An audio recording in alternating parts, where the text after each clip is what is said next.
Good afternoon, everyone. My name is Jim Para. I am the rector. That means I'm the priest that's theoretically in charge around here at Grace Episcopal Church. And we are delighted to have you with us. We are going to be streaming this talk live, so if you're me, you'll suddenly realize that your bald spot has gotten much larger when they see the back of your head. But just let you know that you're on film. I would like to thank Gina and Marianne and Dayar for putting together the thoughts and the information in a way that we can experience and digest. I am looking forward to this opportunity to learn and to step away more informed. I said this morning that there are some things in the world where you feel like you're maybe powerless and have nothing left but prayer. But it's very good to know what you're praying for and about. And so thank you all so much for being here. And I believe we are starting off. Well, Bob, do you have anything else you want to add? Okay, I think most of you know me, but I'm Bob Bosch. And I'm a member of this church as well as the Midwest Peace Group, Just Peace. What we're doing today is basically, well, first of all, I don't have to tell anybody from Midwest what we do, but basically we conduct a lot of different activities, and one of the most important ones right now is making the public aware of what's going on. And one of the ways we do that, we do it several different ways, but one of the ways we do that is to go down to the Parkway and demonstrate on Saturday mornings. Is that right? And we get a lot of people noticing that, so that helps. We also, one of the things we also do is we're raising funds. This particular year, our funds for December will go to the two organizations, the Heal Palestine, the Vitality Purpose. So any funds we receive this year will go to those two entities. And one of the things we're doing is on the 15th, we have a craft fair at the Presbyterian Church at 12, pardon? Sunday the 14th. What did I say, the 15th? Show up on the 14th, please. Our program today is, essentially it'll take about an hour. We have 2 or 3 speakers, I'm not sure which. You're going to make it, okay. We have 3 speakers who probably talk for a total of maybe 30 minutes or so. And then we'll have questions. If any of you have questions, they'll be available to answer those questions. So after that, you're welcome to go to the parish hall, which is directly straight out from the church. And we have refreshments there if you wish to be part of that. And we have a lot of literature out there. We also have a basket if you wish to make a contribution to what we're contributing to this year. Our 3 speakers, oops, I didn't bring my glasses. So, basically, our 3 speakers are, let's see. You know what? I'm going to have to get my glasses. I cannot, unless someone else wants to.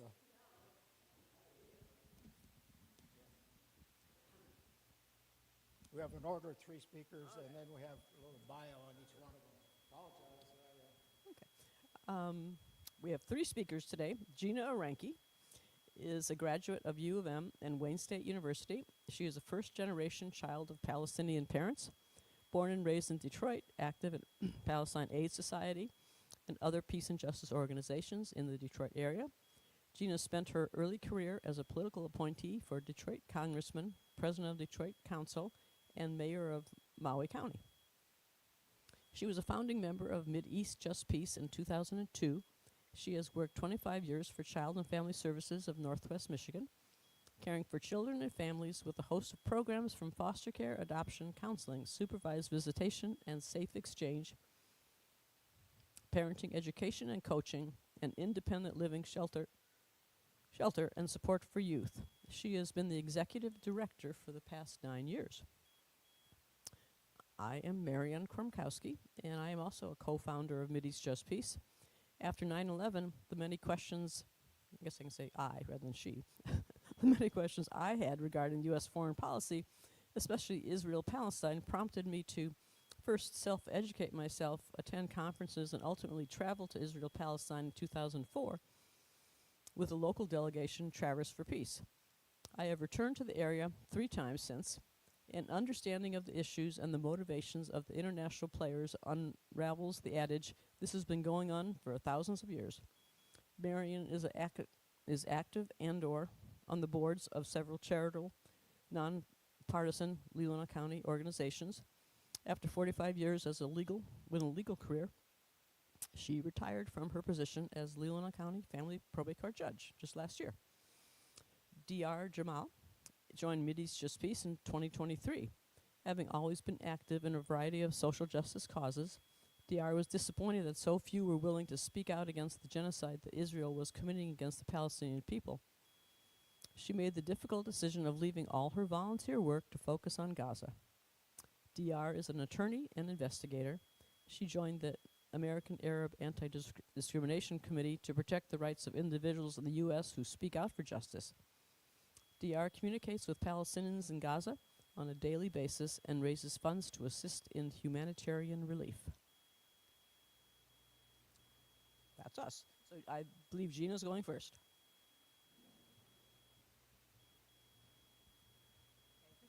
This should be an interesting. Yeah.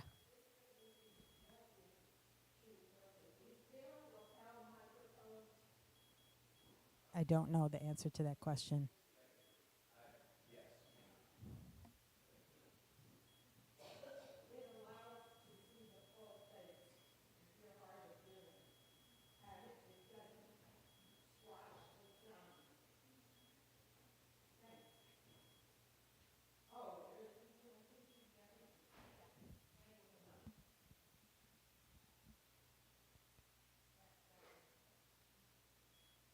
That would make my life easier too. Holding the microphone, reading from here, and handling slides was probably more multitasking than I can handle.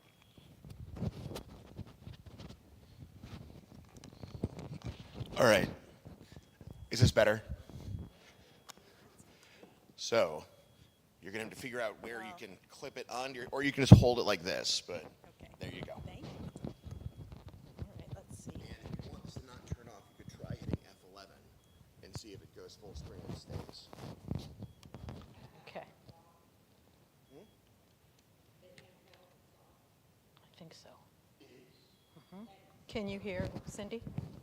Is that okay? Can everyone hear all right then, like that? Great. Okay. Well, thank you, Marion, for your introduction of all of us. Thank you, Bob, for writing it, Marion for reading it. And thank you all for coming. I know it's sometimes hard to get out on a Sunday, especially in the afternoon in the winter. So thanks for making it and being interested in this subject. I'm once again grateful to be here in this beautiful church with its deep community mission, peace and justice lens. I'm so honored to have been chosen as a peacemaker here at Grace Episcopal Church, a Peacemaker Award this year as well. Thank you so much again for that recognition. And again, thanks just to gathering here, seeking greater understanding. Time is good to have together. My role is to introduce to you today the underpinnings of what has been called the Palestine-Israel conflict. Palestine and the Middle East generally is strategically and economically important to the world. It's the crossroads of the planet. The nexus of trade routes, both ancient and modern. It's where great religions have arisen. It's where agriculture and algebra, I'm not so sure about the algebra, but the numbers that we use every day were born. It's where astronomy first rose to an extraordinary level of sophistication and understanding. At the turn of the century, the 20th century, Palestinians, who were Muslims, Christians, and Jews, all. Maybe 1 million of them or more lived in this land, not as separate nations, but as one nation. As neighbors, most Palestinians fully recognize that Jewish people have a connection to the region. But the population numbers are contrary to the myth that Jews from Europe came to a land without people. It's one of the founding stories that was told about the region. When the early Zionists came to explore Palestine as a possible location for their statehood aspirations at the turn of the previous century, the group that reported back, there's a story that says that they reported back that the bride is very beautiful, but she's married to another man. A University of Haifa professor recounted this story in a meeting with Golda Meir, the former prime minister of Israel, who responded, "And I thank God every night that the bridegroom was so weak that the bride could be taken from him." All agree, however, on the fact that it was beautiful. Let me see if I can do this. This is one of the early photos of the region, and it was beautiful. Every town and village had its rhythms, the call to prayer, the church bells, the marketplace, the harvest season. People knew which fields belonged to which families. They knew where the best figs grew and when to expect the first rain. If you walk through the olive groves of Palestine, whether in Nablus, Jenin, Jerusalem, Gaza, you walk among trees older than most nations. A few more photos. Oops, what have I done? A few more photos just of Palestine in those early days. 1898, Jerusalem, Jaffa at the seafront in 1900, Nablus in the West Bank in the 1930s. Just beautiful, lovely places. Trees planted by ancestors who believed that the land was an extension of their own lives, and it was. The olives were the olives, and you see the olive harvest here was the basis of the Palestinian diet, the basis of the economy as well. It was unheard of to harm or kill an olive tree. It was a rooted, stable, interconnected society, not without its problems for sure, like any other place, but still a good place to live, a good place to raise families. And then, beginning in the late 19th century, the rise of Zionism in Palestine changed everything. Contrary to that myth, it's not a centuries-old religious conflict. Zionism began as a European Jewish nationalist movement. It was shaped by terrible anti-Semitism, pogroms, and exclusion. Western support for Zionism from Balfour, the Balfour Declaration forward, was a mix of three things: anti-Semitism, not wanting what was left of European Jewry to immigrate to their countries.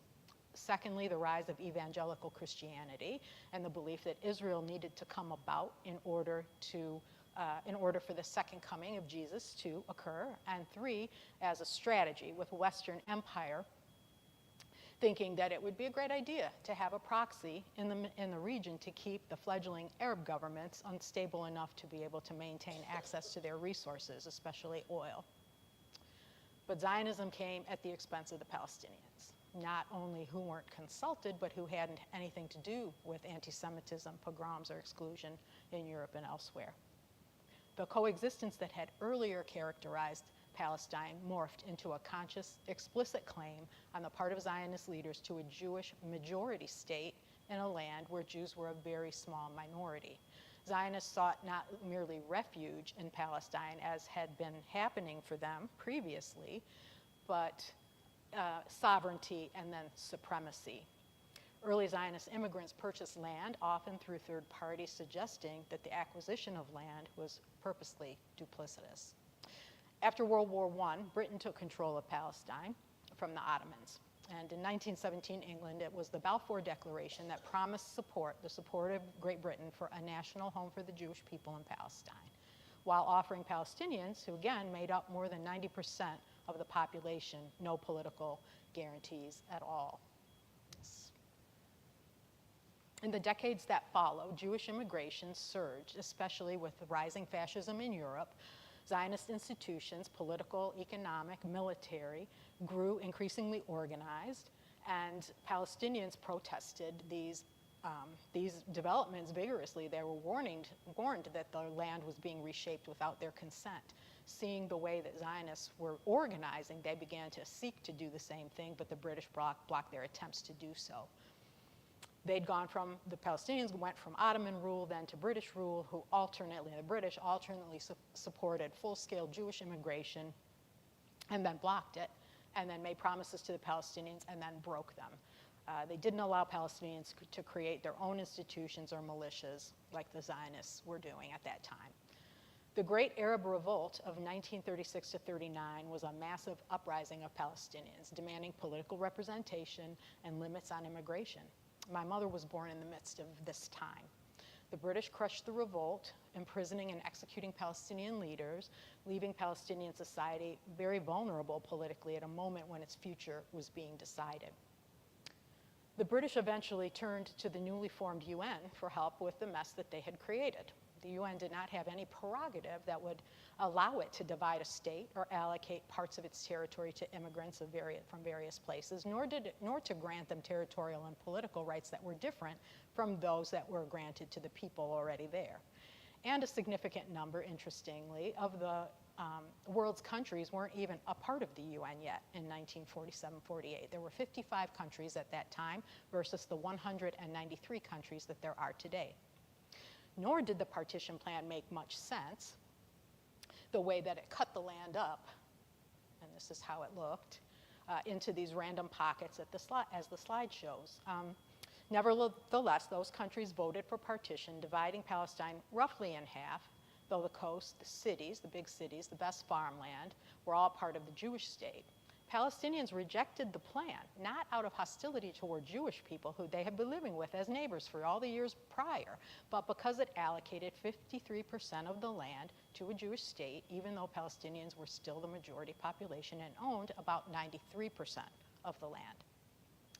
So what followed is known as the Nakba, the catastrophe. The story my family tells is that my mom was about 10 years old in 1948. She was living with her family, 7 kids, her parents, and her grandmother in 2 rooms in the predominantly Catholic town of Ramallah in the West Bank. Her oldest brother was Musa. This is Ramallah in the 50s and then today. Her oldest brother was 16 when the war began, and that bigger picture is my mom's family, and the little one is my Uncle Musa, who was part of the forces of the Palestinian leader Abdul Qadir Husseini, who died at the Battle of Kastel for control of the road to Jerusalem. Husseini had gone to Syria in search of weapons that he and his men needed in order to defend Palestinian villages in Jerusalem and the Hebron Hills, but the Arab Liberation Army, which was pretty corrupt and duplicitous too, refused to arm the Palestinians and said that they would not only come to their rescue or that they didn't have anything to worry about, but they weren't going to give them any assistance for them to do what they needed to do directly. Finally, after several days, family didn't know where my uncle was for several days, whether he was alive or not. And then finally he came home crying and raging with the other young men following Husseini's body on its way home, final journey to Jerusalem. Once he died, whatever fight the Palestinians had in them died too. They were untrained, they were poorly armed, and though Husseini's men captured Kastel for a few days, the loss of their leader led them to leave their positions for his funeral, and then the Zionist forces returned, blew up the homes, and renamed the areas they did with hundreds of villages that were formerly Arab. Within 2 days of Husseini's death came the massacre of 250 or so villagers in the place called Deir Yassin, which is deep in the heart of the Palestinian memory. It was a vicious attack on Palestinian men, women, and kids. They were lined up as they returned home from working in the fields, ostensibly under curfew. They didn't know anything about the curfew that had been instituted, and they were shot, lined up and shot. The news of Deir Yassin spread very quickly, and people poured out of their towns and villages in fear of another such attack. Nearly 80 years later, it stands as a symbol, as I said, in Palestinian hearts and minds, of the treachery of the whole situation, the sealing of the Nakba for them. Even worse, though, I think, is the grief around not having fought harder to remain. They never believed, I think, that they would not be able to return. Jewish people, I think, understand these feelings too. Those who survived the camps, the grief and humiliation some have felt has enabled them to think of others as less than human the way that the Third Reich thought of them. It's this ability to dehumanize that created Hitler, that created Begin and Sharon and Goldstein and Netanyahu and the IDF, who can kill and maim Palestinians seemingly very easily, and those Palestinians who, after so many years, oops, sorry, I advanced without meaning to, after all these years, so many humiliations and losses, without hope, they can inflict similar aggressions. Though I would challenge the idea that their aggressions are equivalent. Occupied people are not the same as a heavily armed nation that enjoys Western largesse, both financial and political. These are just a couple more photos. The left one is my mom's graduation, high school graduating class. She's on the upper left in front of or behind the sister. And then the other one is my granddad, who at the beach, and I just love that picture of him. He has the longest ears I've ever seen, and he would speak in this British inflected English, and he would be able to tell you who made the bullet holes in his house. These ones are British, these ones are Israeli, these ones are Jordanian. And then my mom and dad in their beautiful youth, the two of them. Just to reflect on one family's experience, one family's humanity out of the millions terribly impacted by the British and UN decisions during this time.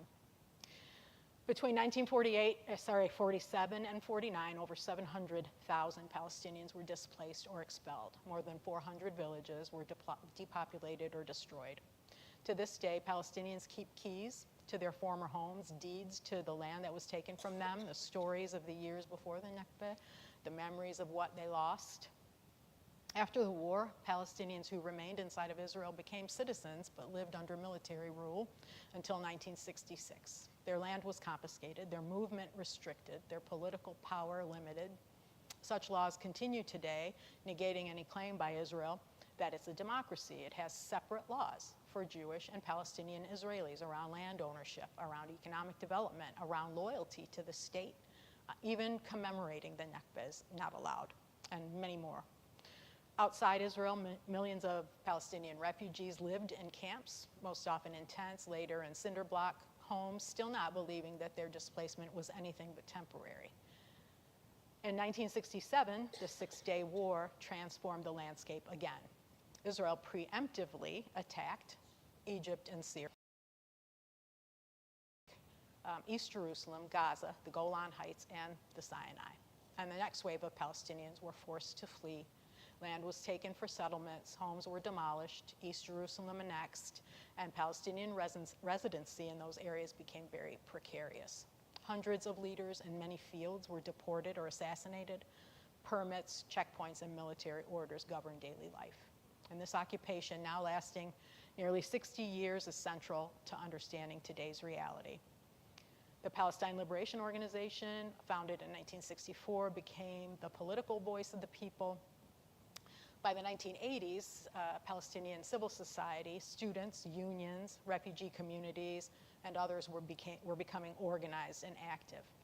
In 1987, after 20 years of occupation, Palestinians launched the first Intifada, largely a mass grassroots movement, boycotts, strikes, civil disobedience, expressing the simple demand of the right to live freely again in their own land without occupation and without all that entailed. Images from the Intifada awakened global awareness of the Palestinian claim and their suffering, including the new Israeli policy of, quote, force, might, and beatings, unquote, against predominantly nonviolent Palestinians. The 1993 Oslo Accords had Israel recognizing the PLO, but not Palestine, and the PLO recognizing Israel. The Palestinian Authority was established to govern parts of the West Bank and Gaza, but Oslo did not account or allow for self-determination. It did not stop the settlements, which grew exponentially. It did not allow for free movement of Palestinians. None of the so-called peace plans advanced by the US and Israel addressed these matters other than to push them off into some future talks, some time in the distance. Israel still controlled everything and still does, including in Gaza, air, water, land, borders, even the airwaves. By the year 2000, frustration and broken expectations contributed to the eruption of the Second Intifada. The Palestinian landscape today reflects a century of loss and tragedy. We've all seen on our screens what Israel has done to Gaza. At least 70,000 dead, probably a wild underestimation. Countless others maimed, including thousands of children who are now amputees. 75% of all buildings demolished, a long-standing collective punishment tactic against a civilian population. All its institutions and civil society in ruins. Journalists, artists, writers, thinkers are targeted. Many are dead. And now settlers and the army are doing nearly the same in the West Bank. Attacking and killing people indiscriminately, destroying homes, whatever they can do to drive Palestinians out. Settlement building, Israeli-only roads, checkpoints, military zones. There's a viral video on social media of a gentleman, a Palestinian woman speaking to a settler who has come into her yard and is insisting that she leave her home. She said, "You are stealing my house. You are trying to steal my house," to which he replies, "If I don't steal it, someone else will." Exact words. But Palestinians are not just victims. They would not want you to think of them that way. My mother said, Palestinians don't want your pity. They are smart, they're capable, they value education, and they value literature and poetry and music and dance, and steadfastness, sumud it's called in Arabic. Above all, sumud. Despite everything that's happened to them at the hands of Israel and while the rest of the world has watched. A great writer who has come out of these last couple years, Omar al-Akkad, just won the 2025 National Book Award for his memoir called "One Day Everyone Will Have Always Been Against This." The tweet on which the title is based is fully, "One day when it's safe, when there's no personal downside to calling a thing what it is, when it's too late to hold anyone accountable, everyone will have always been against this." And he's right. Entirely absent from the so-called peace plan is any justice or accountability for what's been done. The ceasefire is a joke as Israel continues to bomb and snipe people every single day, not just in Palestine, but in Lebanon, Syria, Yemen.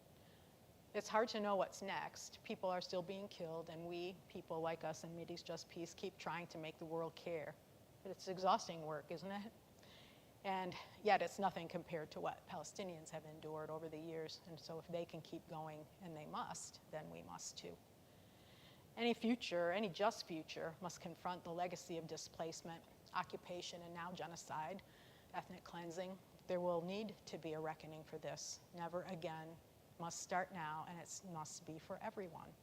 It just should not be acceptable to kill 20,000 children, no matter what revenge you are seeking. What we must seek, what people of goodwill everywhere must seek, is peace with justice.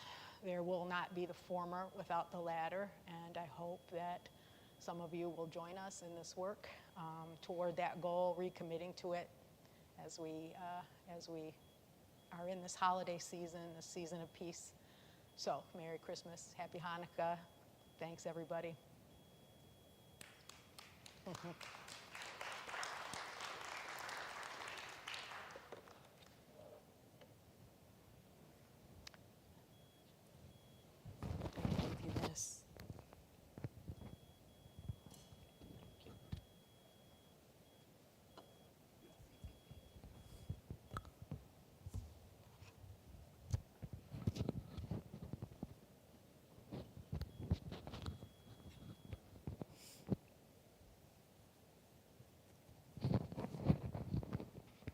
Okay, it's working?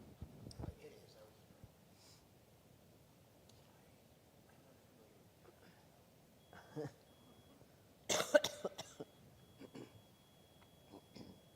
So I'm Marianne Krumkowski. Got a bad cold, but my speech is written out, so if I can't persevere, I'm sure one of my comrades will help out. My topic here today is why the United States stands so firmly with Israel. One of the most consequential and most debated relationships in modern geopolitics is the alliance between the United States and Israel. It is a partnership that shapes global diplomacy, military strategy, U.S. domestic politics, and public opinion. And it has come under intense scrutiny since the war on Gaza began. The central question that I will hope to address here and make some sense of is, why does the United States stand so firmly, so consistently, and sometimes so unconditionally with Israel, even during periods of intense global condemnation?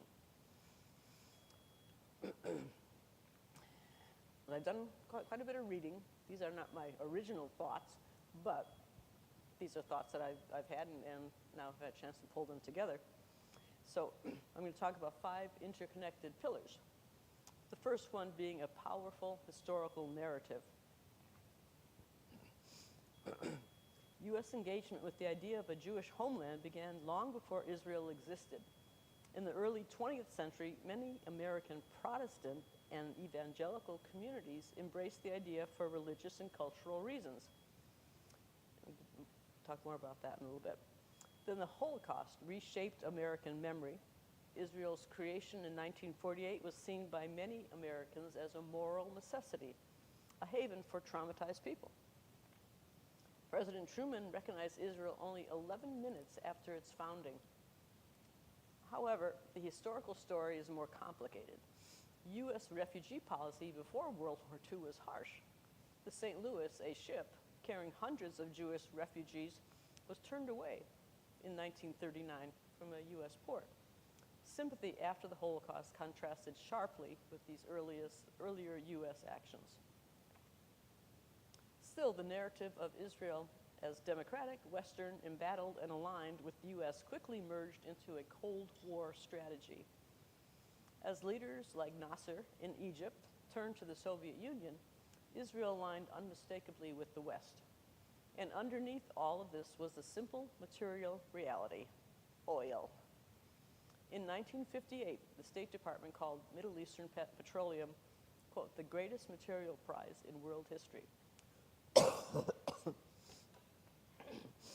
Israel became valuable as a dependable partner that could counter Soviet influence and help secure regional energy flows.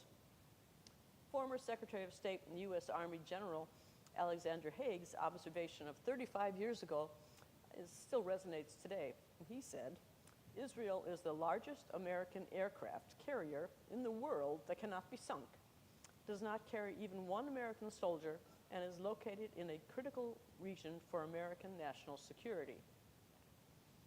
Senator and then President Joe Biden famously repeated, I think he said this 5,000 times, but anyway, famously repeated, quote, if there were no Israel, the United States would have to invent one to protect her interests in the region. The early Zionists also recognized that they needed strong allies, given that they were moving into a land already occupied by other people, and their efforts were viewed as similar to other colonial endeavors. Take the land and resources, and the indigenous people be damned. Second is a deep strategic and military alliance. This second pillar is a strategic one. Israel is the most heavily supported military partner anywhere in the world. Since World War II, the U.S. has provided about $260 billion in assistance, more than to any other country. Today, almost all of that aid is military. Under a long-term agreement signed during the Obama administration, the U.S. gives Israel $3.8 billion every year in military support. But here's what many Americans don't realize. Nearly all of that aid must be spent in the United States. This means U.S. factories receive contracts, U.S. workers keep jobs, congressional districts benefit economically. So support for Israel isn't just a foreign policy, it's also domestic policy. Since the Gaza war began in October of 2023, U.S. weapons sales to Israel have surged, exceeding $32 billion. The biggest beneficiaries include Boeing, Lockheed Martin, Northrop Grumman, Caterpillar, Oshkosh, and Rolls-Royce. The single largest sale, almost $19 billion, was for the Boeing F-15 fighter jets. These transfers strengthen Israel's military capabilities, but they also reinforce the U.S. defense industry and expand America's regional influence. third aspect is economic and technological cooperation. Beyond military aid, the U.S. and Israel are deeply connected through technology and innovation. Israel is a global leader in cybersecurity, AI, missile defense, drone technology, biotech, and pharmaceuticals. American firms like Intel, Google, Microsoft, and Lockheed Martin have major research centers in Israel. This is not ordinary trade. It is a tight innovation ecosystem. Guess it's still working. Maybe a little banged up, but you can still hear me, right? The U.S. benefits from Israeli breakthroughs in surveillance, homeland security technology, and advanced defense systems like the Iron Dome. More troubling, however, and perhaps worthy of a standalone discussion, is the fact that in at least 7 cities, including Chicago and Baltimore, these cities have allocated over $100 million to something that's called COP cities. And many are meant to host international police training programs like the Israeli occupation forces do. Activists and scholars have said that these COP cities are replicated after Israel's own COP city, which they call Little Gaza, where they battle test violence against Palestinians. This would be an extension of already existing police training exchange programs that many U.S. states and cities have with Israel. So once again, many police departments in the United States have Israeli professionals, I guess you can call them that, come and train them in the tactics that they've developed, mostly against the Palestinians. The fourth is cultural, religious, and identity ties. The fourth pillar is cultural and religious, and it runs deep. For decades, U.S. public opinion has leaned strongly towards Israel. That is changing, but very slowly. The most consistent pro-Israel constituency in the U.S. is not Jewish Americans. It is evangelical Christians who make up roughly a quarter of the United States population. Many evangelicals support Israel for theological reasons, somewhat Gina touched upon, rooted in a worldview called Christian Zionism, the belief that the modern state of Israel plays a role in biblical prophecy and the second coming of Christ. Christian Zionism is far from a fringe idea. CUFI, which stands for Christians United for Israel, claims over 10 million members and is the largest pro-Israel organization in the country, far larger than AIPAC in raw membership. It raises substantial funds for Israeli causes and lobbies aggressively for unconditional U.S. support. These cultural and religious bonds help explain why support for Israel has remained strong across both political parties for decades. But Israel's war in Gaza is challenging that view. Over the last 2 years, there has been this kind of gnawing away of support of Israel among evangelical Christians. Since the war in Gaza, support for Israel has plummeted among young conservatives.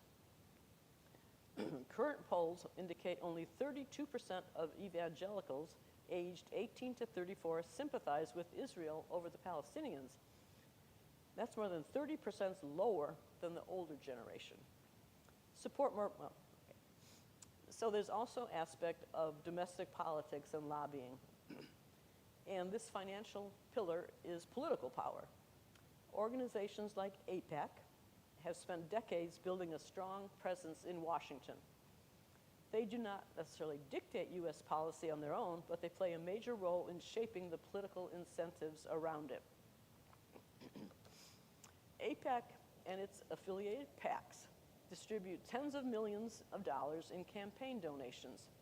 They back only pro-Israel candidates in primaries. They help draft legislative language.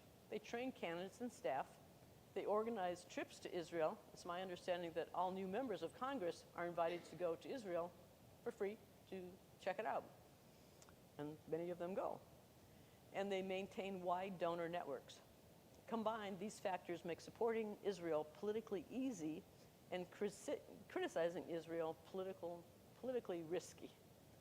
As a critical aside, a magazine, Truth Out, found that some of AIPAC's top donors are significant backers of the Atlanta Police Department's foundation and their Cop City program. This doesn't explain the entire alliance, but it fortifies it. So why is the alliance so durable? Now this, I was reading and I thought this was a really nice summary here. So I took it. Because these pillars overlap and reinforce one another. Historical memory strengthens cultural affinity. Cultural affinity supports domestic political networks. Domestic political networks reinforce military aid. Military aid fuels economic benefits, and economic ties reinforce strategic alignment.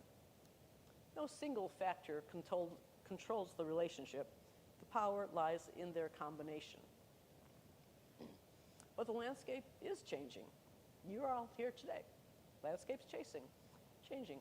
Recent polling shows major shifts. Sympathy for Palestinians is rising, especially among younger Americans.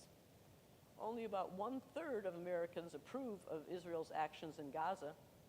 A majority of Americans say they support recognizing a Palestinian state. Younger Jewish Americans feel far less emotionally attached to Israel. These shifts do not immediately rewrite policy, but they introduce pressure points that didn't exist a decade ago. So in conclusion, a little bit of a long conclusion, but in conclusion, the U.S.-Israeli alliance is one of the most enduring and complex partnerships in modern geopolitics. It sits at the intersection of history, strategy, economics, religion, culture, and domestic policies. That is why the United States often maintains firm support even amid global criticism, and why the relationship has proven so durable. But alliances are not static. Public opinion is changing, strategic priorities are evolving, and the political cost of unconditional support is increasing. The following is the analysis of Andrew Miller in the December issue of Foreign Affairs. It is entitled "The End of Israel Exception, A New Paradigm for American Policy."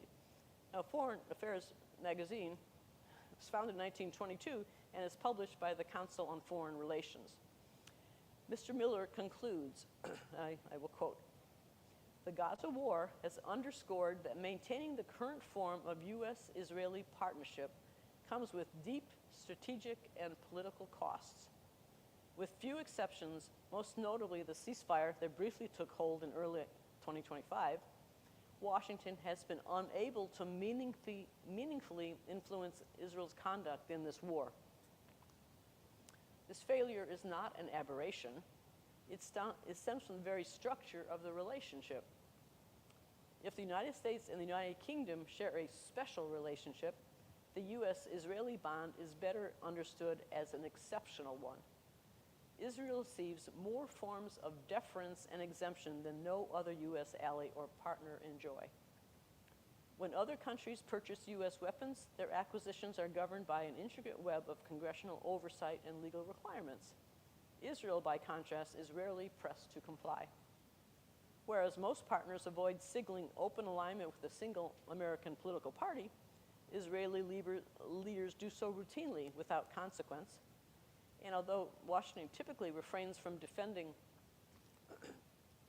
policies that contradict its own and rarely shields partners from mild international criticism, it consistently makes an exception in Israel's case, pointing to all the vetoes at the UN.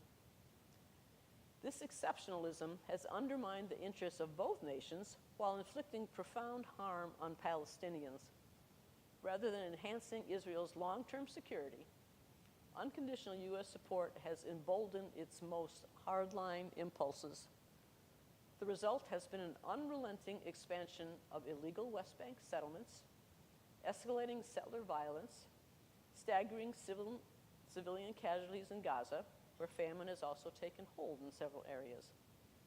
U.S. backing has also encouraged Israeli military actions that heighten regional instability and deepen Israel's own strategic vulnerabilities.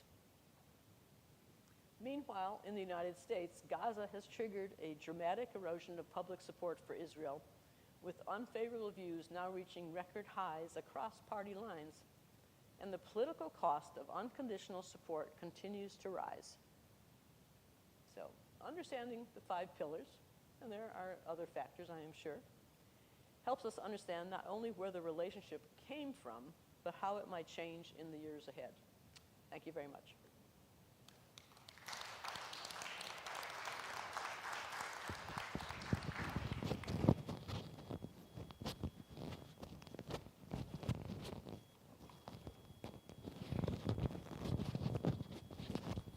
See where that goes? Got it.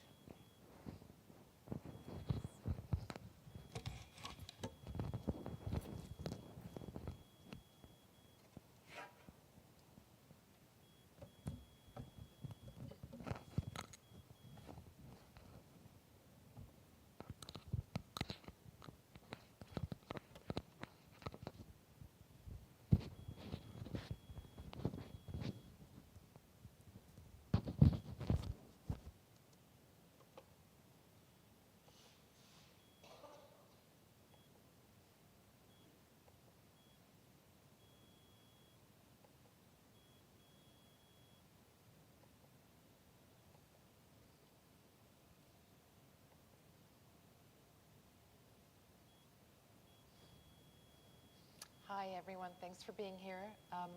My name is Dr. Jamil, and I am part of MidEast Just Peace. I am the last presenter, and I'm going to be presenting on the current humanitarian situation in Gaza. I'm including some facts and statistics in this presentation, but what I'd like to do is show some videos from people in Gaza, in particular children, and let them speak for themselves. So today, December 7th, marks 791 days of genocide. There has been nothing to ameliorate the situation in Gaza, so it's gotten progressively worse. Nothing is being rebuilt. The debris has not been removed. People are being pushed into smaller, more cramped areas, and life is worse than it was before. Let's talk a little bit about Gaza before October 7th. The population was 2.3 million people. Just as a reference, Gaza is about half the size of the Leelanau Peninsula. Leelanau's population is 23,000 people, and that comes out to about 65 people per square mile. What you have in Gaza is 15,000 people per square mile. So when you think about the tonnage of bombs that were dropped on that small population, it's unfathomable. As a reference, New York City has 29,000 people per square mile. So Gaza is about half as dense as New York City. The life expectancy before October 7th was 74 years. In the US, it's 78.4 years. Literacy, this is incredible, was 98%. In the US, it's 79%. And those statistics really speak to how hard people in Gaza work to have a somewhat normal life. Although they are cordoned off from the rest of the world, they have no airport, Israel controls their borders, they've still done everything that they can to improve their own lives, and that's been primarily through education. So you hear the statistics about how many children have died in Gaza, and a lot of that is because 47% of the population is under 18. To contrast, in the United States, it's 22% of the population that's under 18. 44% of the population in Gaza between 18 and age 24 was enrolled in college. Again, a focus on education and improving their lives. In the United States, that statistic is 31% enrolled in college. Since the genocide began, Gaza has become known as the largest cohort of child amputees in recorded history. And that's something that people cannot really understand without looking at the children and listening to them. So this is a clip, surprisingly, that the New York Times actually took. أتمنى إنه تصير هدنة ونرجع عدودنا وننام.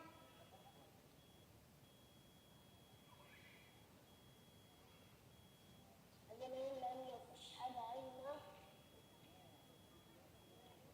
مش كويس هذا العيش حرام.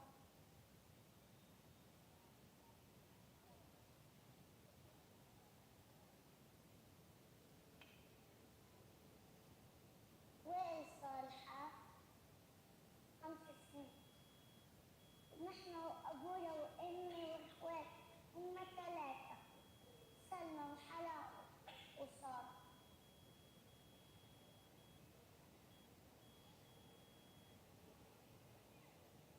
والصفيق ونهدد بالشبابيك وقعوا. نحن خفنا جينا هنا قالوا لنا روحوا رنوا على عمك وقالوا لنا روحوا من مكان. بعدين احنا وصلنا ولقينا كار فيها وسع ركبنا عليها وصلنا. ماما اتصابت بايدها واختي الصغيره اتصابت بوجهها وصداها وايدها.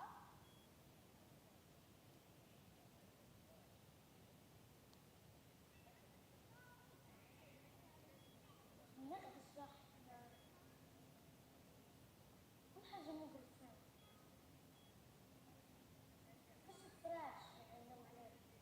انا ما كنتش بطلع كنا بننام عليه. مفيش حدا طايق حدا ومشاكل وقرف كله في بعض. نحن مفيش ولا مية ولا كهرباء ولا إشي إن نشرب عطشانين. أنا بتمنى إن نرجع لمدارسنا ولا بيوتنا ولا دورنا. ما بنقدرش الخيام وأنا نقعد بننام. مش قادر زي هيك من الخوف من الخوف بنخاف على أرواحنا.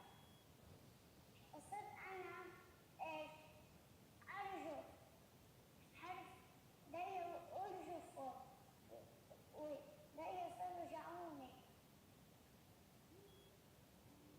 لما يصير تهدئة إنه يصير هدنة وما يصابش أحد ثاني منا. نفسي نرجع نصير هدنة نرجع عالدار عبيوتنا ونعرف ننام ونكيف. أنا هيك حابب.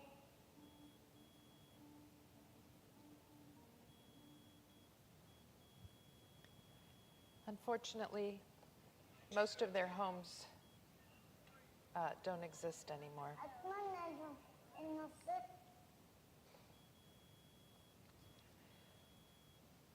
Before October 7th, there were 36 hospitals in Gaza. Most of those have been destroyed.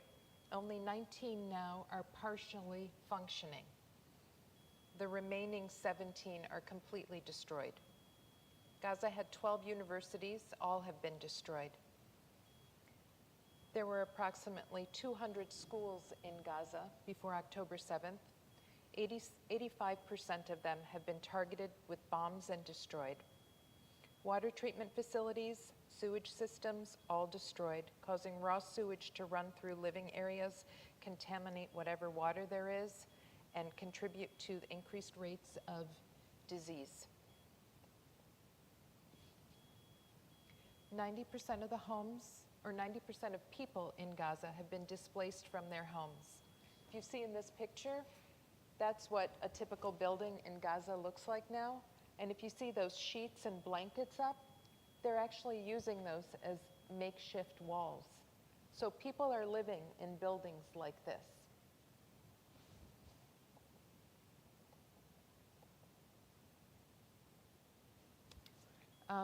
Again, people If they're not living in dilapidated or destroyed buildings, a lot of them are living in tents still.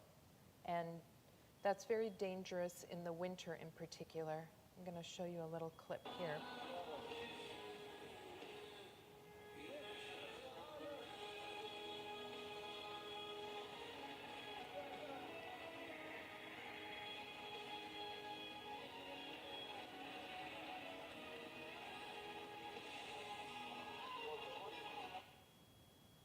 There's no prospect of anything better than that in Gaza. Since October 7th, the Gaza Health Ministry estimates that 70,100 people have been killed, including 20,000 children. Just imagine 20,000 children.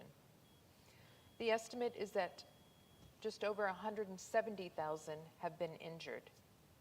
25% of the population is facing starvation and famine-like conditions. The health ministry counts only bodies that have arrived in the hospital or people who have died in the hospital that have been positively identified by the deceased's family members. So the count does not include unidentified bodies, bodies in the rubble, or bodies whose families just buried them because it wasn't worth taking a dead person to the hospital. Gina alluded to this earlier. The number is actually, when it's said and done, we'll know that the number was much higher. So according to a Lancet Medical Journal article from July of 2024, the death toll is actually expected to be significantly higher than what the health ministry says. And in July of 2024, so that was 16 months ago, the Lancet estimated, based on the density of the population, the amount of tonnage dropped on them, and just the type of warfare, who was targeted, and the lack of any safety for the infrastructure. The Lancet's estimate was more than 186,000 dead as of 16 months ago. We don't know what it is now. In talking about children, I think it's important to think about the trauma that they've endured, and there's no respite for them. It doesn't end and get them to a point where they can start recovering. This girl in particular really impacted me. In November of 2023, this little girl lost both her mom and dad. Look, I mean, just look at her mom and dad.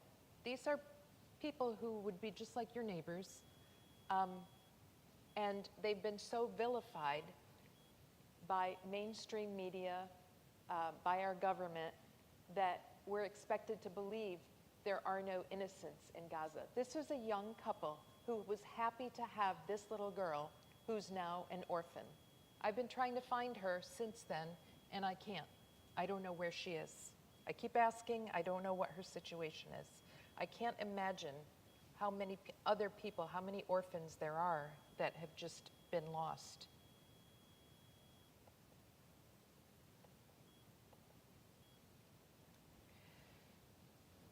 There are more than 39,000 orphans.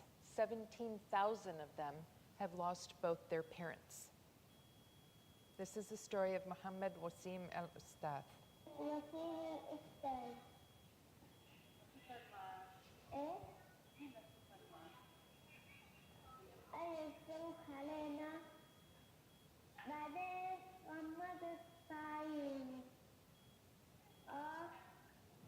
بعدين فتحتهم لقيت في دخان العيار مسكر وبابا وقع الأرض ونزل من دم ودم بس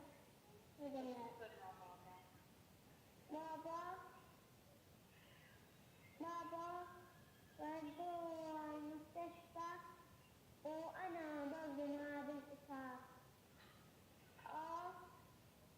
أنا أول واحد بعرفش أن إحنا الاثنين نروح المستشفى ولا لأ.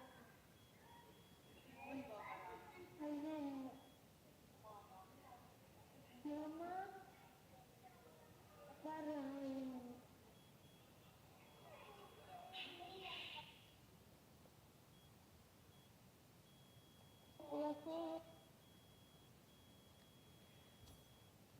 That's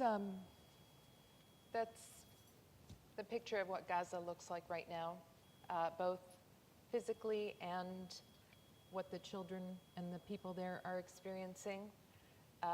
Again, Gina mentioned how the genocide is actually moving from Gaza to the West Bank. So while the world has been focused on the horror that's been happening there, Israel has been emboldening the settlements, the settlers in the West Bank. So the West Bank has 3.5 million Palestinians. An additional 700,000 Jewish settlers have been allowed to move in, take land, take homes, and establish their settlements. The settlements are then cordoned off. You can see right there, that's a settlement, and there are highways and roads where that protect these settlements and lock Palestinian villages so that they can't get to each other. And they become further isolated. The roads are full of Israeli military who make sure that Palestinians don't go anywhere near where the settlers are, but the settlers are allowed to go wherever they want. So thus far, 26% of the West Bank has been officially taken for settlements. And that's really, calling it a settlement is a joke. This is just stolen land, stolen by criminals who feel that they have a right to the land more than the people who've always been there. How does that happen? The Jewish Israelis are permitted to harass, threaten Palestinians, destroy their homes, agriculture, their olive trees, and the infrastructure of their society. The Israeli government doesn't do anything to protect them, even though they control these territories. In fact, they stand by and watch while the settlers are doing this. Once a home, a structure, anything is destroyed, the Israeli government does not allow a Palestinian to rebuild it, but they will allow the settlers to come in and rebuild.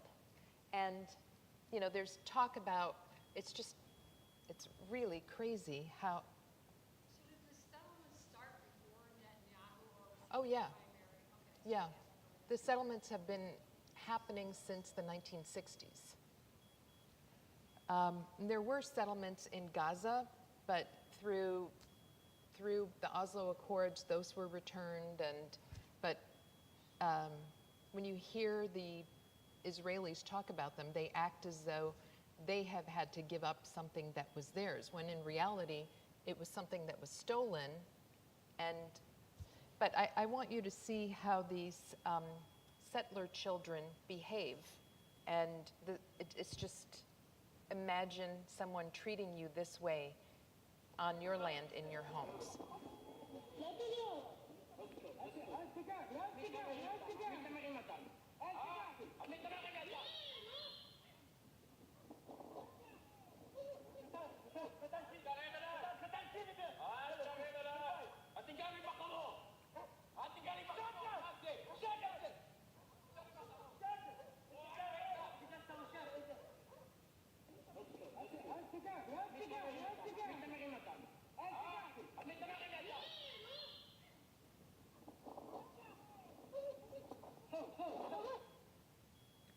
So the Palestinians are not allowed to respond to these attacks, the violence, even from children.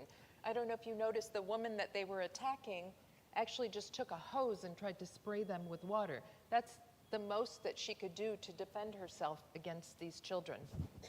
And the IDF stands by and watches.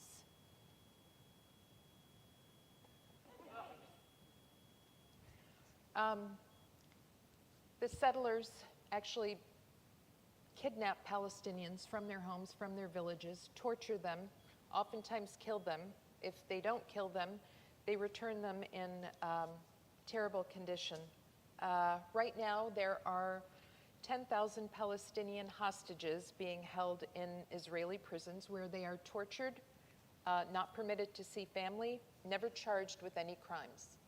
10,000 people in prison, including children. So since October 7th, Israel has killed more than 1,000 Palestinians in the West Bank. That's obviously besides everyone in Gaza. This is a man who last month had been kidnapped by settlers in the West Bank and was freed.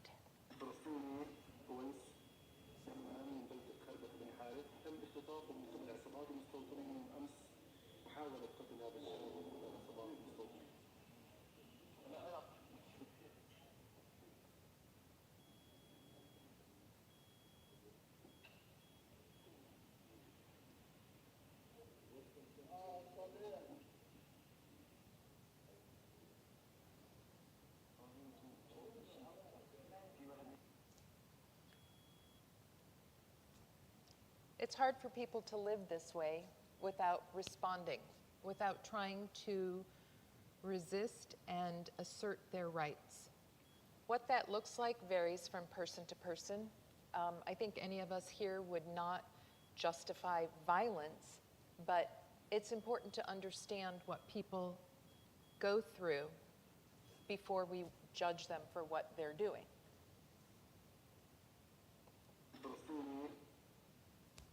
They've lived like this for 77 years. The world has ignored them.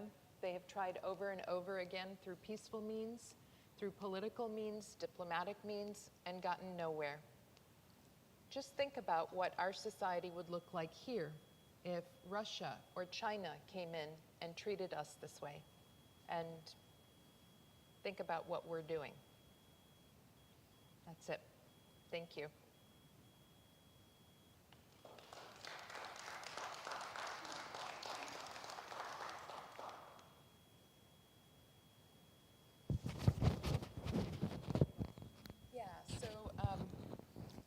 We are open for questions if anyone has any.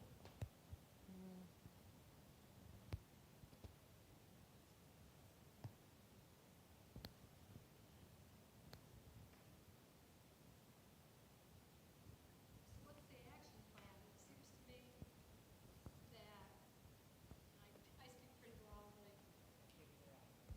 It seems to me, I don't,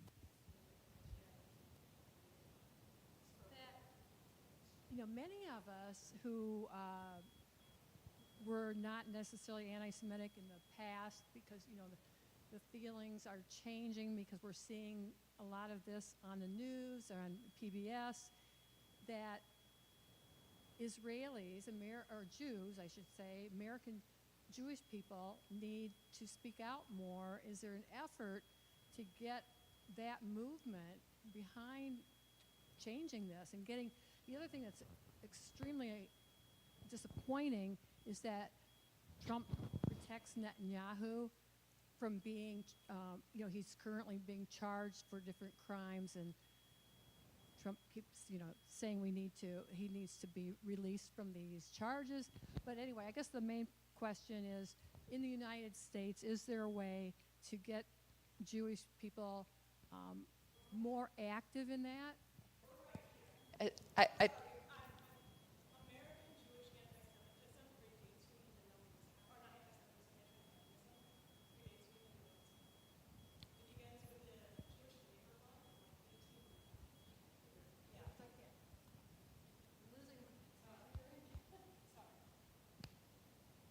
American Jewish anti-Zionism begins with the Jewish Labor Bund in about 1890, with the concept of Doigkeit, which is here-ness, which is Jews who believe that we are safer building rich Jewish communities here than we are out there. We've been doing this work forever, and in fact, Zionism begins in the 14th century, is exported to Jews in the 17th century, and then is largely, as many of the speakers said, upheld by Christian evangelicalism. We're also less than, 2% of the population? I'm not saying we're not culpable. I'm not saying we shouldn't be speaking out. That's why we showed up here today. But it is anti-Semitic for you to throw it on us when it begins with you and is largely upheld in this country by you. There's also many Jewish organizations doing this work, including If Not Now, Jewish Voices for Peace, Jews for Racial and Economic Justice. and it, like, not to make this about us, like, we have a lot of work to do in our communities, and some of that is because of the long history of using trauma to exploit Jewish people and use us for American and global political agenda, right? But you don't get to put it on our people. We're already doing the work and have been since before you were aware this was happening. Yeah. Well, I really don't want to paraphrase. It was powerful. She's saying that Jewish people have been doing the work of, standing up to the excesses, let's say, of the Israeli state, and to protest what has been happening the last couple of years, and that is absolutely true. There are a lot. I mean, so many of the activists who've been, arrested, who've sat in at the Capitol, who've they've done all sorts of courageous and creative actions, are Jewish people, and so they're, as the lady said, are already active and on the ground, and bless their hearts. Those are righteous people as far as I'm concerned, and I'm grateful for them. And I have said for a lot of years just what you said, that you're right in that it isn't on you, but Palestinians are certainly not listened to, and I think your voices are taken more seriously, particularly in this country. Maybe that's changing, but I feel like that has been the case. And to clarify, it is on all of us. Yes, it is. And when someone tries to speak for me, it is on me to say, hey, not in my name. That was more a response to the nature of the question, which was like, where are the Jews? And my response to that is, where the fuck are you? Right? Like, sorry, I am young and that's how I speak. But the inherent offensiveness of that question was what inspired that. But it is also on us, and we have been here doing it. Would you like to, because I feel like maybe when you asked your question or made a comment, it may have come off not exactly as how you intended, and I just want to know if you'd like to clarify, take a moment to clarify it, because if not, then I'd like to add a little bit maybe after Emilu. Yeah, why don't you go ahead? I just, I watch a lot of news, and, PBS especially. I try to go with reliable news sources, and I just hadn't seen that much, and I feel like, being reported of with groups like yours, or, a forum article in the Record Eagle, or, local newspapers by your groups, that, so we know that it's not just certain us people that feel that way, that it's more, it's a genocide, and that it's pretty widely accepted now, or should be, that that's what's happening, and we need to put an end to it. I just don't even understand, and none of us do, why it is allowed to continue. Yeah, I think Marion covered a lot of that, and it's more complicated than I think we can address today. But I will say, I have thought to myself too, people who, Israel claims to speak for Jewish people. Where are they? You can't help but have that reaction. There are so many that are speaking out. They're not getting the airtime, they're not getting the attention, just like we're not getting the attention. And so instead, Israel and Zionists make it look like they fully represent the spectrum of Jewish people, and anyone who disagrees, they have their own labels for them, self-hating Jews. It's outrageous. I would say the first line of victims in Zionism, in my opinion, is Jews, because they are manipulated into supporting Israel and Zionism. And I think more and more people are getting to a point where they're questioning that. I will tell you, as I'm an attorney with the American Arab Anti-Discrimination Committee, and we are filing lawsuits across the country about what the infringement on the the civil rights of Arab Americans and others who speak on behalf of Palestinians. And it is mind-blowing. Almost every ally we have is either Jewish or a Jewish group. And there, you know, when you think about that question, like, where are they? They're not getting the attention, but my God, I mean, my email is full. My phone is ringing constantly. It's Jewish people. What can we do to help? Can I put this together for you? Can I get that for you? I received this information. Can you add this to your lawsuit? There is no way we would be able to do what we're doing without the help and the support of anti-Zionist Jews. And I mean, that's part of the big picture. I don't know exactly, but I don't know that anti-Zionist Jews are a huge percentage of the American Jewish population. I couldn't quote that for you. It depends on which age group. Yeah. And then we get into, you know, what line was sold and why. Yeah. And I do apologize. I got real fired up there, and I might have got me fired up. And I apologize if that came off a little intense. It's just,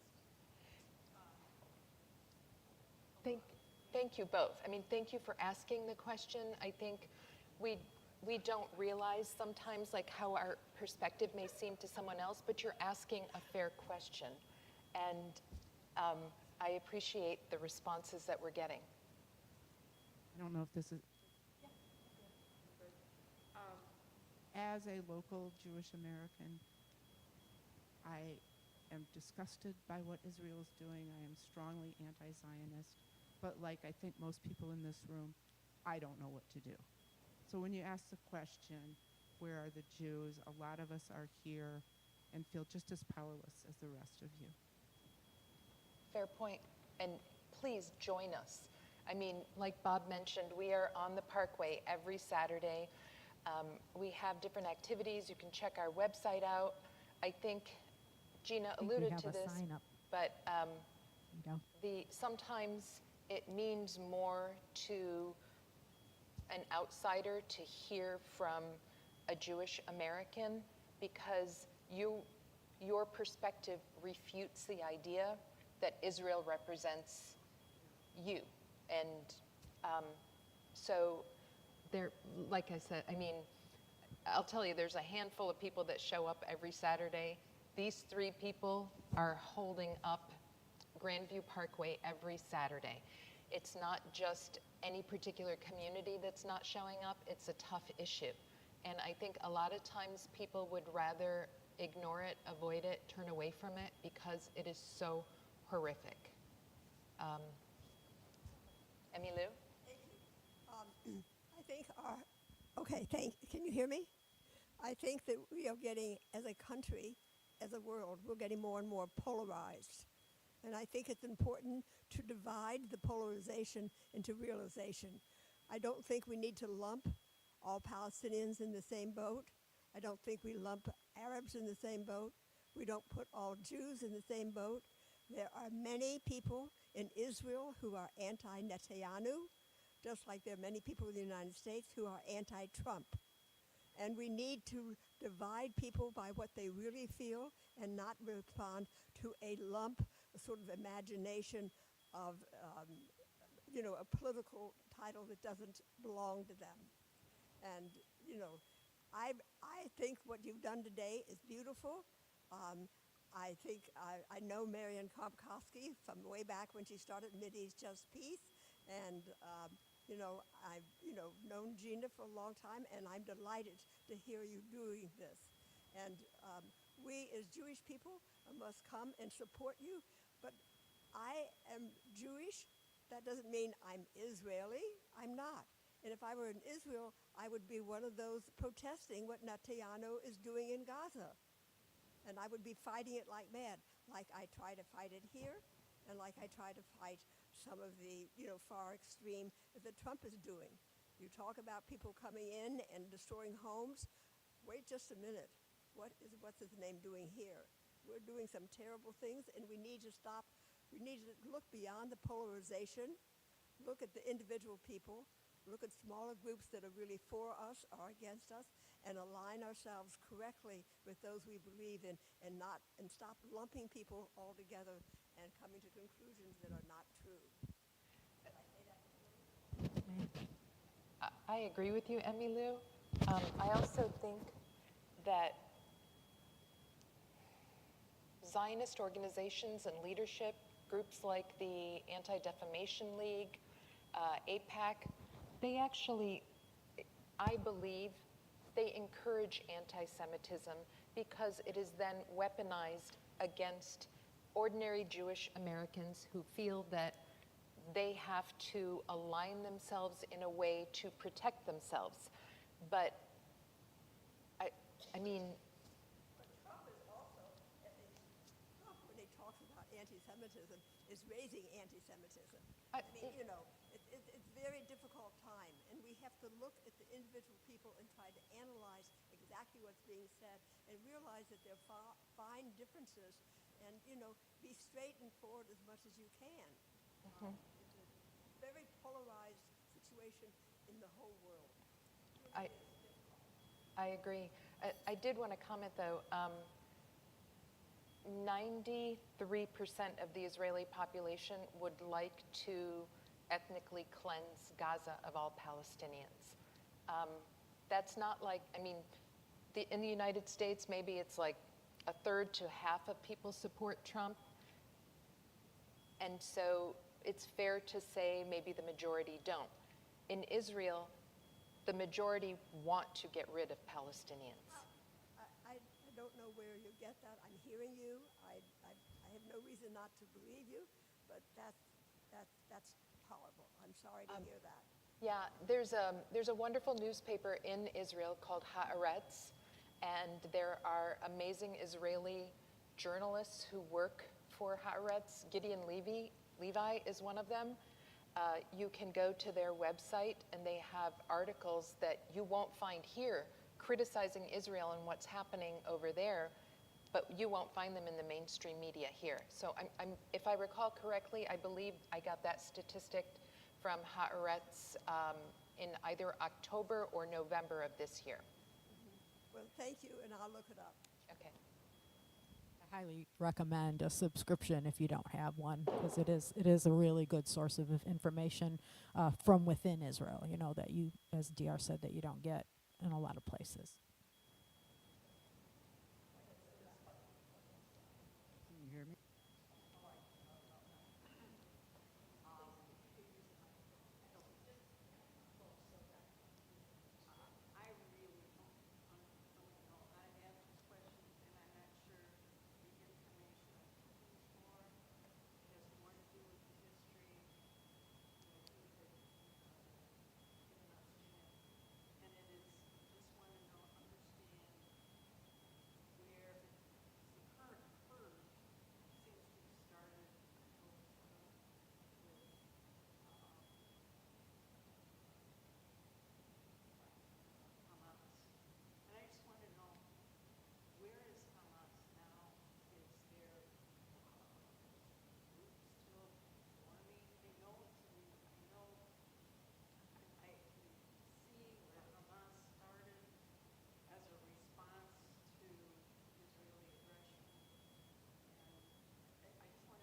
Yeah.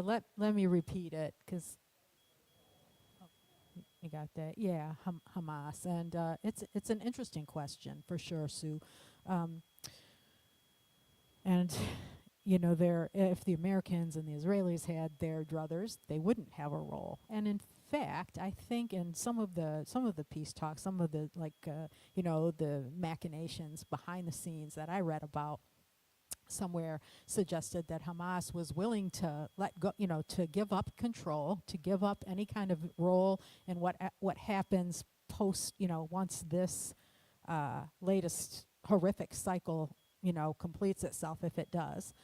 So they have talked about, relinquishing any any claim to any kind of governance or anything in Palestine or Gaza post this this situation.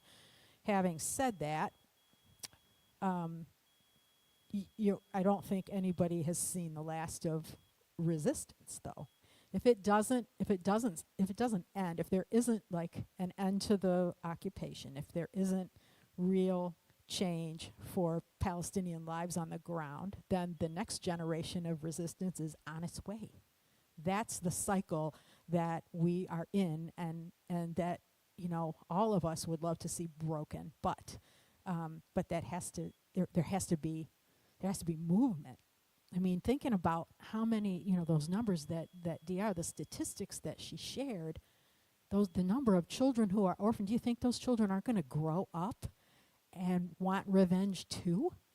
That's chances are that's how Hamas got started too, because of there's probably young men whose parents or loved ones have died in previous parts of the whole thing, and so that radicalized them, and so it ends up becoming just this continuous cycle of violence, and that's what we're hoping to change.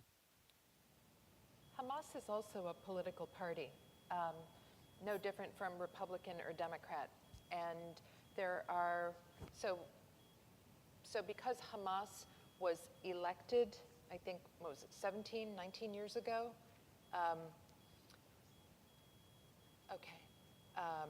Because they were elected, anything within Gaza that is official is referred to as Hamas. So the ministry, the morgue, everything is called Hamas, but that's like saying, that the US government is all Trump. And so there are fighting factions within Hamas, there are civil society functions, and another point that I think is worth making, 2 points. One, Netanyahu played a role in making sure that Hamas stayed in power, even as the Palestinian people in Gaza did not want Hamas anymore. So it is well documented that he was sending money in cash, in suitcases, to Hamas leaders through Qatari intermediaries. And there is a leaked video of him speaking with people, I don't know, in his living room, some residential setting, where he's talking about how if you want to prevent a Palestinian state, what you need to do is support Hamas, because they're seen as too radical for anyone to get behind a Palestinian state if this is what their leaders are. That's one point. Another point is that I think before October 7th, most Palestinians in Gaza did not support Hamas. And those that tried to have new leadership were punished for it. The population in Gaza, as I mentioned, is I think 47% 18 or under. So that means the majority of people in Gaza did not elect Hamas into power, but they're being blamed for it. And when you hear quotes from Israel, like across the spectrum, it's not just the Netanyahu, the Ben-Gvir types. They want to blame all Palestinians. They say even the children are not innocent. I mean, that's like saying, whatever the US government does in Venezuela coming up or anywhere else, that your children and grandchildren can be killed for it. And it's the dehumanization of Palestinians that allows people to kind of buy into that narrative without questioning it. That doesn't make sense. How can you blame a child? But because they're so dehumanized, we're more than willing to subscribe to it. So thank you again for being here, for taking, we're taking up time in the church, so I'm just going to try to answer this one quickly. It's not a question. I don't want to take any more time. I just wanted to echo, I'm also Jewish, and am happy to be sitting amongst all of you, and like Emilu and everyone's talked about, the only way to do anything is to be together, and that's why we're here. But I just want you to know I am, as we all are, abhorred by what Israel is doing. And I grew up, my mom was involved in this women's Zionist organization that made hospitals in Israel. And the only thing I said when I was like 4, do they help everyone, Mom? Do they help Arabs? Because that's what we call it, then. And I've been to Israel, and I was involved in that group, and somehow had no clue this went on. And then have been starting to know, and I'm abhorred by everything. And everything that's happening is not Jewish. There's such a difference between what Israel is doing and what Judaism is. Judaism is all about helping the world, repairing the world, social justice. That's what we're all about, and it's just abhorrent. So I've been to some protests in the beginning. I try to do things, but I'm going to do more. Is it going to help all the lives that have been lost? Is it going to help in the future? I don't know, but I am so in support of what you guys want to do. We have a little group within our congregation. We're like, we don't know what to do, but we're going to start by supporting what MidEast Just Peace does. Oh, thank you. So thank you so much for being here. Thank you to Grace. Oh. I just really quick, I know we're doing church time. The Zionist movement has been so successful at hijacking Judaism and Christianity to a point where I wonder where are the Christians in all this? Fair point. Absolutely. He's saying that Judaism has been hijacked by Zionism, but so has Christianity, because there aren't that many Christians that are speaking up. And Father Jim is most appreciated, Grace Episcopal. We are so grateful that you would allow us to present this perspective. I'm glad you came, and I wish there were more people, and I hope you watch it online. Thank you.